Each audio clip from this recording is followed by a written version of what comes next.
ఆద్యంతము లేని అమరానందమే ప్రేమ.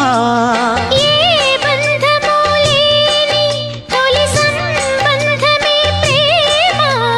ప్రేమ దివ్య భావము, ప్రేమ దైవ రూపము. ప్రేమ జీవరాగము, ప్రేమ జ్ఞాన యోగము. మనసున పారే సెలయేరు ప్రేమ. అలసట తీర్చే చిరుగాలి ప్రేమ. హద్దులేవి లేనిది అందమైన ప్రేమ. ఇవ్వు ఇవ్వు ఒక ముద్దు, ఇవ్వలేంది అడగవద్దు. వద్దు వద్దు అంటూ పోతే చిన్నదాన ఎప్పుడంట ఇచ్చేదంట.